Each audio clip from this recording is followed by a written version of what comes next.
दोस्तों, आज 26 दिसंबर आप सबको बहुत बहुत मुबारक हो। कल आपने क्रिसमस डे यीशु मसीह के जन्मदिन को मनाया। बड़ा पर्व था, बड़ा दिन था। और आज भी कई लोग कई जगह यीशु मसीह का पर्व मना रहे हैं। और इन शब्दों के साथ कि थोड़ा सब्र कर रखो, अभी इम्तिहान जारी है, वक्त खुद कहेगा चल अब तेरी बारी है। और इसके साथ कोट्स है आज का, as thoughts are the seeds of all action, let me plant only good pure seeds so that the fruit will be the best। और इसके साथ ही हमें किसानों के बारे में, उससे पहले हम आपको बता दें कि आज से 400 वर्ष पूर्व 21 दिसंबर से 27 दिसंबर के बीच गुरु गोविंद सिंह का पूरा परिवार देश धर्म के लिए बलिदान हो गए थे। आज किसान आंदोलन अपने हक के लिए बलिदान दे रहे हैं। कई किसान का मौत हो चुका है, एक दो लोगों ने आत्महत्या की है। पूरे भारत में किसान जो है आंदोलन कर रहे हैं अपने हक के लिए।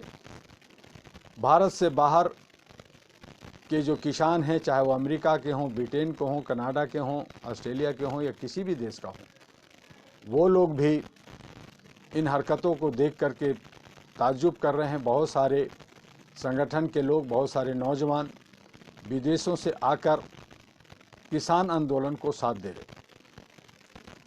लेकिन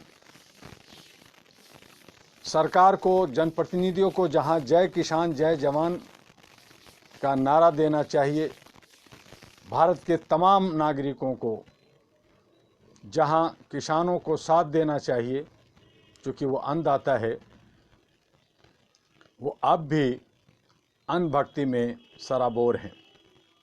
अब कुछ आवाज़ उठने लगी है और सरकार से वॉकआउट करना, बीजेपी को छोड़ना शुरू कर दिया है। किसान का आंदोलन को हल्के में लेना, बहुत सारे इधर उधर बगले झांकना, कई योजना परियोजना, वर्चुअल सम्मेलन, बहुत सारे योजनाओं का लॉन्चिंग करना, ये उसी तरह की बात हो गई कि जिस तरह से एक छात्र एग्ज़ाम में, इम्तिहान में बैठता है, उसके सामने 150 से 200 सवाल, क्वेश्चंस होते हैं। उसे आता नहीं आता है मालूम नहीं, लेकिन वो 1 2 3 4 5 टिक करता जाता है। और समय पूरा होते ही जब बाहर निकलता है, उसके परिवार जब पूछते हैं कि भाई बेटा बोलो, आपने कितने सवालों का हल किया, तो वो सामने रख देता है, देखो पापा मैंने तो सारे के सारे सवालों का हल कर दिया, देखो सब पे ठीक है। फैमिली, परिवार जो है बहुत खुश होता है कि बेटा जो है 200 क्वेश्चन का ठीक किया, इसका मतलब 200 क्वेश्चन उसने हल किया और सही किया होगा। लेकिन जब रिजल्ट आता है तो उसको अंडा, उसको 0 मिलता है। तो कहता जी मुझे हल करना था, हल कर दिया, अब वो अच्छा था, सही था, गलत था, मुझे क्या लेना था। तो आज सरकार का यही हालत है कि योजनाएं परियोजनाएं सरकार खूब करती है, लॉन्चिंग कर देती है, तरह तरह की वादा करती है, जुमलाबाजी करती है और ये दिया वो दिया। वो जनता का पैसा, जनता का टैक्स का पैसा जो है खूब बांटती है और अपने ही अंधभक्तों, अपने ही कार्यकर्ताओं, अपनी पार्टियों को देते रहते। जो एग्जामिनर, जो शिक्षक के रूप में जो हमारी जनता है, जब वो पूछती है कि भाई आपने इतने सारे जो जुमलाबाजी किया, इतने सारे सवाल किया, इतने सारे जो हल किया, आप कहते हैं ठीक है, ये भी कर दिया, ये भी कर दिया, तो उसका जो है फायदे क्या हुए, उससे क्या जनता को मिला, तो कुछ रिजल्ट नहीं आता। कमोबेश हमारी सरकार की भी कुछ स्थितियां ऐसी है कि जब वो कॉन्फ्रेंसेज होते हैं, प्रेस कॉन्फ्रेंस होते हैं, तो प्रेस के सामने कहा जाता है कि देखो जी मैंने ये किया, ये किया, ये किया, ये किया, मैं कर ही रहा हूँ, लगातार करता जा रहा हूँ, लेकिन उसका कोई हल, उसका जो है उपयोग, उसका कोई फायदा जनता को नहीं मिलता। जनता के पैसे से आप राज कर रहे हैं, जनता के पैसे से आप टैक्स ले रहे हैं, आप जो है सैलरी ले रहे हैं, जनता के पैसे से आप मौज मस्ती कर रहे हैं, और जनता के साथ खिलवाड़, ये इस तरह का लोकतंत्र, इस तरह की सरकार, बड़ा हैरानी होता है। फिर लोग हमसे आकर के, कुछ सोशल मीडिया के लोग, बाकी लोगों ने कहा कि दुआ जी अगर वो गलत हैं तो वो जो है हैदराबाद में, कश्मीर में और ऐसे जगहों में जहां उनको नहीं जीतना चाहिए था, कैसे जीते? बहुत अच्छा सवाल है। वो इसलिए जीत जाते हैं कि जो अंधभक्त हैं 25-30%, वो लामबद्ध हैं, जुड़े हुए हैं, वो लगातार मिल करके काम कर रहे हैं, क्योंकि अगर वो काम मिल के नहीं करेंगे तो उनकी वजूद खत्म हो जाएगी। और जो 70% लोग हैं जिनको बीजेपी, बाकी लोग कहते हैं कि ये टुकड़े टुकड़े गैंग हैं, ये बिखरे हुए गैंग हैं, कोई पप्पू है, कोई चप्पू है, कोई दलित है, कोई शोषित है, कोई वंचित है, और मूल निवासी और अम्बेडकर वासी और ये वासी और वो वासी, सारी बातें करते रहते हैं। ये सब टुकड़े टुकड़े जो कह रहे हैं वो सही कह रहे हैं कि टुकड़े टुकड़े गैंग है। जो जब टुकड़े टुकड़ों में आप बटे हैं तो आपकी हैसियत, आपकी औकात टुकड़ों की होती है, और आप जो है 30% का सामना नहीं करते। कुछ लोग तो न टुकड़े गैंग में हैं, न अंधभक्त हैं, बल्कि वो जो है बहुत ही साइलेंट मोड पे, बहुत ही किनारे, कि मुझे किसी तरह से अपने को रोटी खानी है और जीना है, मुझे किसी तरह का डेमोक्रेसी या किसी तरह का शासन या किसी चीज़ों में मुझे इंटरेस्ट नहीं है, मैं किसी तरह से जी लूँ। ऐसे बहुत सारे प्रजाति, बहुत सारे जीव हैं जो दूसरे के छोड़े हुए जूठन को चाट करके किसी तरह से अपनी, या किसी तरह से भी जो है हवा पानी से या और कारणों से वो जी लेते हैं। उनकी कोई लालसा या जिज्ञासा नहीं, या कोई जुनून या कोई उमंग नहीं होता कि वो जो है शासन में, प्रशासन में आवाज़ उठा सके, या वो जो है समाज के लिए, देश के लिए कुछ कर सके। बस सिर्फ वो अपना जीना चाहते हैं। और ऐसे ही 140 करोड़, बड़ी हैरानी होती है जब अंग्रेज़ देश को आज़ादी मिली, जब 1947 में अंग्रेज़ जब भारत को छोड़ा, तो भारत की आबादी सिर्फ 34 करोड़ थी। आज 134 करोड़ से ज़्यादा आबादी है, यानी 100 करोड़ बढ़ गया। अगर एवरेज हम अगर आप देखें या समझें तो प्रति वर्ष हर एक साल में 1 करोड़ की आबादी भारत की बढ़ रही, और उसमें समाज हित की या देश हित की बात सोचने वाले पैदा ही नहीं हो रहे। कीड़े मकोड़ों की तरह लोग जो है, जैसे कुत्ते बिल्ली बहुत सारे बच्चे पैदा ले लेते हैं, ऐसे पैदा ले रहे। और आज तो हमारे जो है लोग जो है धर्म के नाम पे, आस्था के नाम पे खिलवाड़ कर करके, जात और पात में बांट करके कह रहे हैं तुम ज़्यादा बच्चा करो, तुम ज़्यादा बच्चा पैदा करो। अरे उसका एजुकेशन मिलेगा या नहीं मिलेगा, उसका स्वास्थ्य अच्छा होगा या नहीं होगा, उसका विकास होगा या नहीं होगा, समाज का निर्माण होगा या नहीं होगा, देश का निर्माण और आगे बढ़ेगा नहीं बढ़ेगा, किसी को कोई चिंता नहीं। अपनी जो है बच्चे खाली बढ़ा लो। हम इतना जो है ये हिंदू कहलाएंगे, हम इतना मुसलमान कहलाएंगे, हम इतना सिख कहलाएंगे, हम इतना जैन कहलाएंगे, हम इतना बौद्धिस्ट कहलाएंगे। तो इस तरह की जो मानसिकता है ये ठीक नहीं है। क्योंकि अगर अलाउद्दीन नाम रखने से कोई अगर मुसलमान हो जाता है तो मैं उसे मुसलमान नहीं मानता, क्योंकि वो आतंक को फैलाता है, गलत काम करता है, बेविचार करता है, भाई भाई भतीजावाद नहीं मानता, चोरी डकैती करता है और कहता है कि मैं इस्लाम को मानता हूँ, मुसलमान मानता हूँ, तो वो मुसलमान नहीं हो सकता, वो मुसलमान हो ही नहीं सकता। लेकिन अगर कोई घनश्याम है और वो जो है मानवता को समझता है, इंसानियत को समझता है, भाईचारे को समझता है, एक रिश्ते को समझता है, समाज के साथ सही दिशा में चलता है, देश हित को सोचता है, संघर्ष करता है, परिवार के साथ मिलजुल करके रहता है, तो वो घनश्याम सही माने में वो मुसलमान है, इस्लाम को मानने वाला है। लोग नहीं समझते।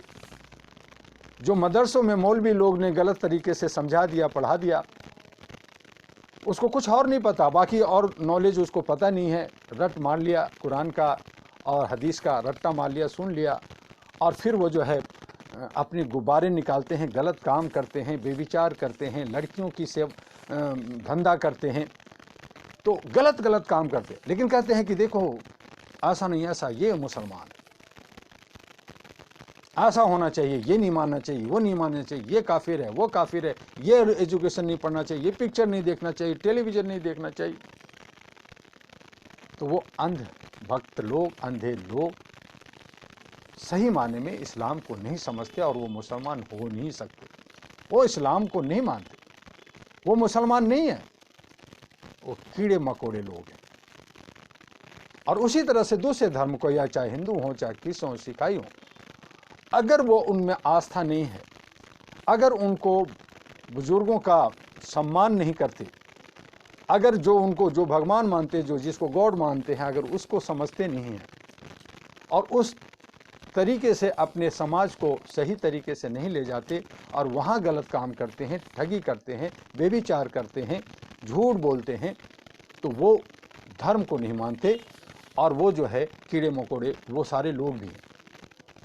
कहीं भी मैंने बहुत सारे धर्मों का अध्ययन किया, लगातार मैं पढ़ता हूँ, देखता हूँ, हालांकि मैं उतना ज्ञानी नहीं हूँ, थोड़ा बहुत पढ़ता हूँ। आप सभी लोग ज्ञानी हैं, जनता ज्ञानी है, और हम जनता को, आप सभी को नमन करते हैं कि इतना ज्ञान होने के बाद भी हम अंधभक्तों की तरह जो 30% लोग हैं जो यूनाइट होकर के, जिस तरह से डाकू जो है पूरा ग्रुप बना लेता है, गैंग बना लेता है, लोगों को जा कर के लूटता है और लूट कर करके लाता है और आपस में बांट करके एंजॉय करता है, मज़े करता है और कहता है कि आज मैंने जो है फतह किया, आज मैंने जो है ऐसा लूटा, इतना सोना चांदी पैसे लाए। आज वही चंद लोग जो 20%, 25%, 30% लोग हैं वो एक गैंग बन गए हैं और गैंगस्टर बन करके लूट रहे हैं। बाकी जो टुकड़े टुकड़ों में बटे हुए हैं उनको कोई परवाह नहीं, वो गैंग बनाते नहीं, वो गैंग नहीं बनाते, वो संगठित नहीं होते। उसके लिए All India Human Rights Association अहरा ने कहा कि राष्ट्रीय महागठबंधन, एक गठबंधन बनाओ। गठबंधन किस बात का? कोई, हमने ये नहीं कहा कि आप जो है पार्टी या संस्था वगैरह वगैरह, आप ऐसी गठबंधन बनाए जिसमें अच्छे सच्चे लोग, पढ़े लिखे लोग, समझदार लोग, बुद्धिजीवी लोग, नौजवान, हमारे किसान हैं, हमारे जो नौजवान हैं, हमारे जो सेना के लोग हैं, हमारे महिलाएं हैं, वो सभी लोग जो समझते हैं कि हमें समाज को सुंदर बनाना है, देश को खुशहाल बनाना है, उसका निर्माण करना है, हम अपने बच्चों को, आने वाले जनरेशन को सही शिक्षा देना है ताकि वो दुनिया को देख सके, पृथ्वी को समझ सके, अपने सारे जो 9 ग्रह हैं उनको समझ सके और वो ठीक से रह सके। और हमारी जो ये व्यवस्था है, ये जो व्यवस्था, जो डेमोक्रेसी जिसको कहते हैं, जो सरकार होती है जिसमें लूट और खसोट है, जिसमें जो है भ्रष्टाचार है, बेईमानी है, काला धन इकट्ठा कर रहे हैं, विदेशों में पैसा जमा कर रहे हैं, बेइंतहा खाली दौलत के पीछे भाग रहे हैं, उनको किसी तरह का जो है कोई चेतना ऐसी नहीं है कि जो देश हित की बात करता हो। तो ऐसे गद्दार लोग, देशद्रोही लोग हैं जो अपने को कहते हैं कि मैं देशभक्त हूँ और बाकी जो लोग हैं वो देशभक्त नहीं हैं, वो गद्दार लोग हैं। तो जो सोचने वाले हैं, जो आवाज़ उठाने वाले हैं, वो देशभक्त नहीं है, और जो ये लूट खसोट करने वाले हैं वो देशभक्त हैं। बड़ी हैरत होती है ऐसे लोगों को। आज मैं लगातार कई दिनों से कहता आ रहा हूँ कि देश के हमारे प्रधानमंत्री को और हमारे होम मिनिस्टर को, हमारे जो कैबिनेट मिनिस्टर को चाहिए कि वो इधर उधर बगले ना झाँके, इधर उधर की बातें ना करें, सीधा सीधा जो 30-31 दिनों से बॉर्डरों पे जो है लाखों लाख की जैसे हमारे जो है किसान अन्नदाता बैठे हैं, जो अपनी मांगों के लेकर के बैठे हैं, और पिछले 2 महीने से वो और आगे पीछे जो है कई आंदोलन वगैरह में रत रहे हैं, उनको ऐसी नौबत आने क्यों दे? उनकी बैठें, उनको कहें कि भाई अगर आप आंदोलन, आप जो है ये कानून को नहीं चाहते हैं, आपके लिए है तो ठीक है, इसको वापस करते, लेकिन आप बताइए कि आपके लिए क्या करें, आपके हित में क्या अच्छा है, और उनसे पूछ करके समझ करके एक अच्छा बेहतर जो है कानून को आप एक हटाइए, दूसरों को ला सकते। जिस तरह से एक कॉपी के अंदर आपने जो है फिजिक्स, केमिस्ट्री, बायोलॉजी, मैथ सब कुछ लिख दिया, सारे भाषा सब कुछ लिख दिया, तो वो कॉपी जो है वो सही कॉपी नहीं माना जाता, उसको रफ कॉपी कहते हैं। हमारे बच्चे, हम लोगों ने भी पढ़ाई किया, एजुकेशन किया, तो जो सब कुछ लिखा, नोट किया, हिसाब भी लिखा, मैथमेटिक्स भी लिखा, सोशल स्टडी भी लिखा, ज्योग्राफी भी लिखा, तो जो कुछ हमने एक कागज़ के ऊपर लिखते जाते हैं, नोट काटते रहते, फाड़ते रहते, चीरते रहते, तो उसको हम लोग कहते हैं रफ कॉपी। और उसके बाद उसको जो है उसके जो कंटेंट्स को, अच्छी अच्छी चीज़ों को ले करके अलग से फिजिक्स का अलग से एक नोट्स बनाते हैं, केमिस्ट्री का अलग से बनाते हैं, हिस्ट्री का अलग से बनाते हैं, ज्योग्राफी का अलग से बनाते हैं, मैथमेटिक्स का अलग से बुक्स बनाते हैं, उसकी नोट्स बनाते हैं, तो वो जो है फाइनल एस्केप लेता है। तो आप रफ के हिसाब से ठीक है साहब, बहुत सारी बातें हैं, क्या पता कि आपने जो कह रहे हैं वही ठीक है, किसान सही नहीं है, तो उसके बीच में बैठिए, उनसे आप उनके बीच में बैठिए। ये नहीं कि आप जो है अपनी कोठियों में बैठ करके वर्चुअल बातें करके दूसरे अपने अंधभक्तों किसानों से बात कर करके बाकी किसानों को आप कह दें कि आतंकवादी है, पाकिस्तानी है, चाइना के लोग हैं और खालिस्तानी हैं। अरे ऐसा है तो आपके हाथ में कानून है, आप सरकार हैं, आप उसको देखिए और उसको अरेस्ट कीजिए, आप उसकी ये कीजिए, कोर्ट कचहरी है, उसकी फैसला करें, किसने रोका?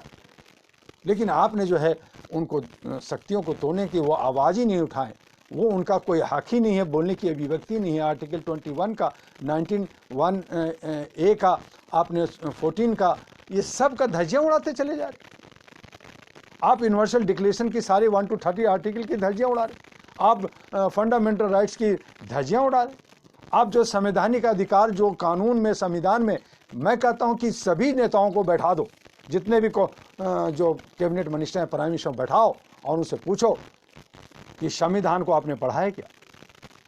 संविधान में जितने भी आर्टिकल्स हैं, जितने भी चीजें हैं, आप उसको समझते हैं क्या? क्या भारत के 36 राज्यों में, जिसमें 640 से ज्यादा जो हमारे जिला हैं, उनमें घूमे हैं क्या? क्या आपको 256 भाषा और बाकी जाते हैं उनको समझा है क्या? किसी के पास कोई जवाब नहीं।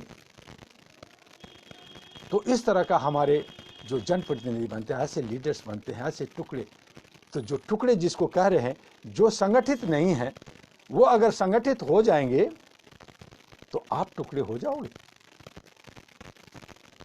सुख बुगाहट शुरू हो गई है। किसान को आंदोलन में हल्के में मत लिया। किसान हमारे अन्नदाता हैं। हम ऑल इंडिया ह्यूमन राइट्स, अहरा और एएनपी तहे दिल से उनको साथ देती है और दे रही है। कुछ लोग हो हंगामा कर रहे हैं, कुछ लोग मजे ले रहे हैं, कुछ लोग जो है ठंडे की ताप ले रहे हैं, उगले। लेकिन ये आंदोलन को जो हल्के में ले रहे हैं वो बेवकूफ़ लोग हैं, और जो लोग सत्ता में चूर हैं, जो गद्दी पे बैठे हैं, वो सोचते हैं कि मैं आजीवन, मैं या मेरे जो खानदान या मेरे आने वाले सारे लोग इसके जो है खूब मज़ा लेते रहेंगे। तो ये सोच गलत है। हिटलर भी मरा, मोसोलिनी भी मरा, नेहरू जी भी गए, इंदिरा गांधी भी बहुत अच्छे प्राइम मिनिस्टर थी, वो भी चली गई, महात्मा गांधी भी चले, जिन्ना भी चले, बहुत सारे ऐसे महान बहुत महान हुए देश और विदेशों में, कोई नहीं रहा। और जो आज है वो कल नहीं रहेगा।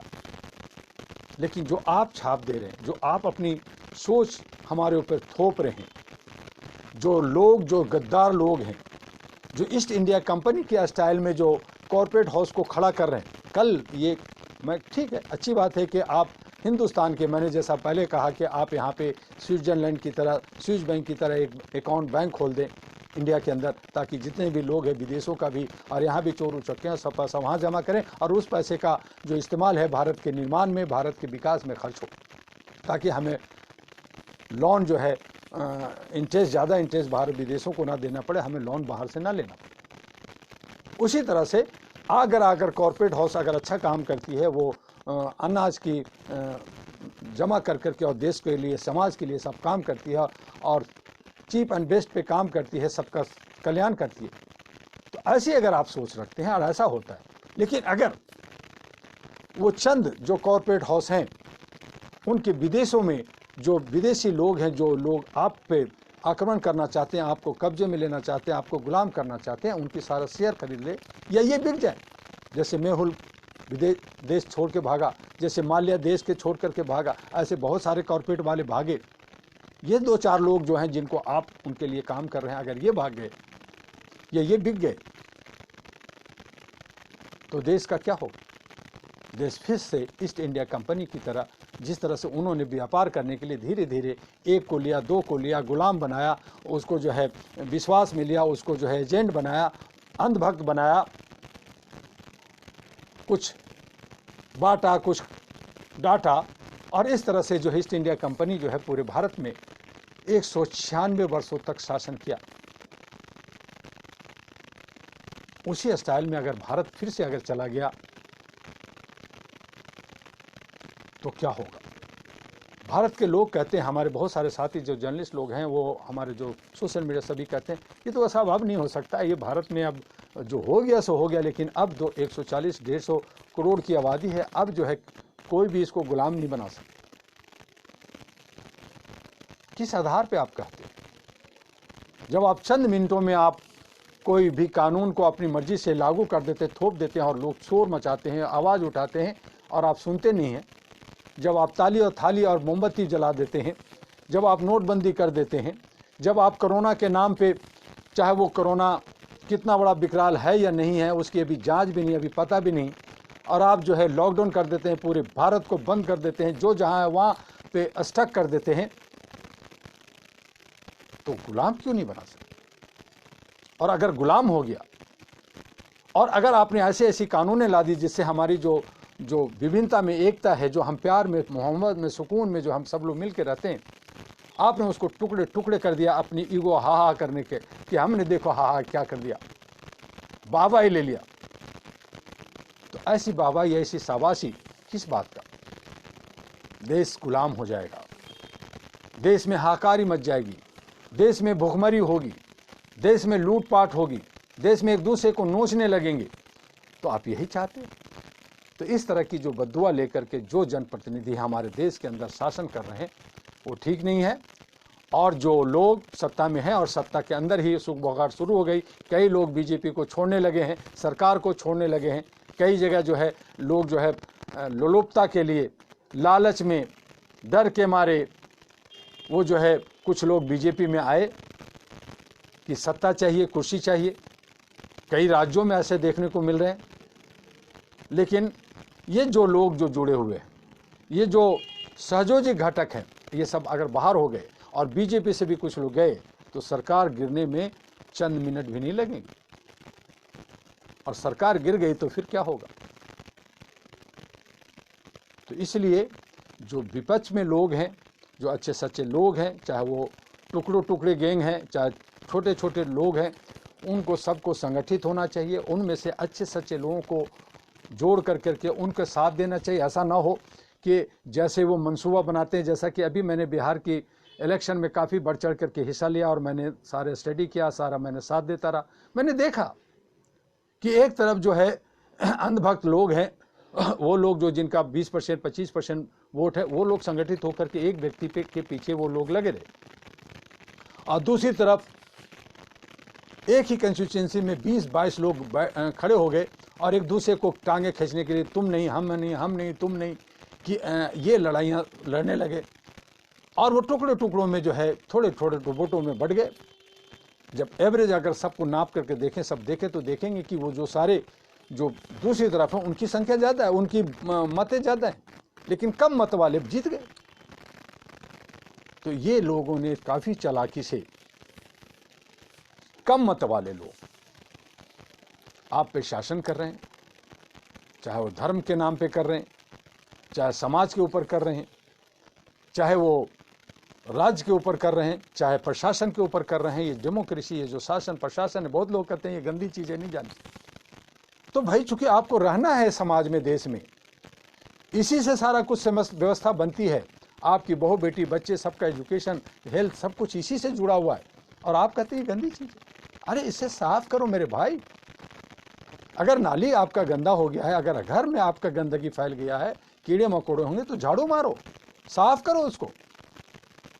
उन तमाम लोगों को समझो, देखो कि जो आपको खरीद रहा है, बेच रहा है, जो दलाली कर रहा है, भड़ुआगिरी कर रहा है, अंधभक्त बने हुए हैं, उनको जरा समझो और अपने देश के लिए कुर्बान हो। अपने देश के बहुत सारे लोग आत्महत्या, मन कर भाई मेरे जितने लोग आत्महत्या करना चाहते हो, करते हो, वो लोग क्यों ऐसे करते हो यार, आओ मेरे पास और देश के लिए कुर्बान हो, लड़ करके कुर्बान हो। मरना है ना, मरो ना, सही तरीके से मरो। ये जो है बुजदिली से क्यों मरते हो, आत्महत्या क्यों करते हो, ये ठीक नहीं। बुजदिली से जा करके कुएं में कूद गए, आपने जो है पुल से गिर गए, ट्रेन से कूद गए, आपने जो है पंखे से लटक गए, अरे ये कौन सी बुजदिली करते हो मेरे भाई, ऐसे मत मरो। देश के लिए मरो ना, देश के समाज के लिए, निर्माण के लिए, उसके लिए लड़ो। जो गलत लोग हैं उसके साथ भिड़ो और उसमें अगर तुम्हारी मौत होती है तो तुम शहादत आपको मिलेगी। आप जो है, आपको सही माने में आप जो है एक योद्धा के रूप में मरो। तो ऐसी लड़ाई हमारी लड़नी चाहिए और ऐसे सभी को विचारों को करनी चाहिए, बिना किसी जात पात का, बिना किसी ऊंच नीच का, बिना किसी भेदभाव का। और इस तरह से हम आगे बढ़ते हैं तो हम आगे बढ़ेंगे। ये जो हमारा साल जो 2020 है वो पनौती वाला साल रहा। इसमें बहुत सारे हमारे कोविड-19 की वजह से बहुत अच्छे लोग का मौत हुआ, बहुत सारे बीमार हुए, बहुत सारे आर्थिक रूप से कमज़ोर हुए, उनकी व्यापार चला गया, बहुत कमजोरियाँ हुई, तो तरह तरह की बातें हुई। बहुत सारे लीडर भी हमारे बीच में से अच्छे लोग नहीं रहे, लेकिन कुछ जो है पनौती वाले लोग, जो गंदे लोग हैं, वो आज भी जिंदा है, पता नहीं कैसे रह रहे। उनको प्राकृतिक उनको क्यों नहीं पकड़ रही, कब पकड़ेगी, लेकिन मुझे ऐसा लगता है कि वो ज़्यादा दिन नहीं, उनको ज़रूर प्राकृतिक की मार पड़ेगी, उनको बद्दुआ लगेगा और वो जो है आखिरी दम में जो है वो आह भरेंगे कि मैंने अपनी ज़िंदगी में बहुत गलत काम किए हैं जो नहीं करना चाहिए। तो अब पछता तो होत क्या, चिड़िया चूक गई खेत, तो यही हालत होगी। तो वक्त रहते हुए हम तमाम जो मानवतावादी लोग हैं, जो ह्यूमन राइट्स को मानने वाले लोग हैं, जो इंसानियत को तरजीह देने वाले लोग हैं, जो ह्यूमैनिटेरियन को मानने वाले लोग हैं, उन्हें एक साथ होकर के एक ह्यूमन चैन बना करके ज़्यादा से ज़्यादा लोगों को जुड़ करके किसानों को साथ दें, नौजवानों को साथ दें, हम जवानों को साथ दें, हम महिलाओं को साथ दें, और जो जहाँ हैं वहाँ खुशहाल रहें, प्यार से रहें, उनको किसी तरह का कोई तकलीफ़ ना हो। और एक दूसरे को जिस तरह से आप जो है लंगर चलाते हैं, जिस तरह से आप जो है बाकी जब मुसीबतें आती हैं तो आप उनकी सेवा करते हैं, खाने से, कपड़ों से और चीज़ों से, चाहे वो परिवहन से, जो बहुत सारे सेलिब्रिटी भी आगे आते हैं। तो इस तरह से जो है आपसी जो मिल करके जब मुसीबत आती है तो आप सामने आते हैं। उसी तरह से अगर आप लगातार इसी तरह से एक दूसरे को साथ दिया, अगर आगे बढ़ते हैं, तो मैं समझता हूँ कि ये जो है भारत बहुत खुशहाल हो सकता है। ठीक है, हर आदमी का एक सीमा होती है, हर आदमी अपने अपने तरीके से आगे बढ़ना चाहता है, लेकिन उसकी जो बढ़ने का तरीका होना चाहिए वो मानवतावादी होना चाहिए, उसको जो है देशभक्ति होनी चाहिए और समाज हित में वो आगे बढ़ें और सबको साथ लेके चाहे वो हिंदू हो या मुसलमान, सिख हो या ईसाई, चाहे वो हिंदी बोलते हो या अन्य भाषा, सभी हम भारतीय हैं और भारतीय होने के नाते हमें भारत पे नाज होना चाहिए। और उस नाज के हैसियत से मैं आपसे अपील करता हूँ कि आप भी किसान जो अन्नदाता हैं उनकी सही मांगों को साथ दीजिए और ऐसे जो सरकार निरंकुश है, जो अपनी हेकड़ी में बात करती है, उसका विरोध कीजिए। बस आज इतना ही। आपका डॉक्टर एमयू दुआ, कल फिर मिलेंगे 1 बजे। जय हिंद, जय भारत, जय किसान, जय जवान, जय महिला, जय भारत।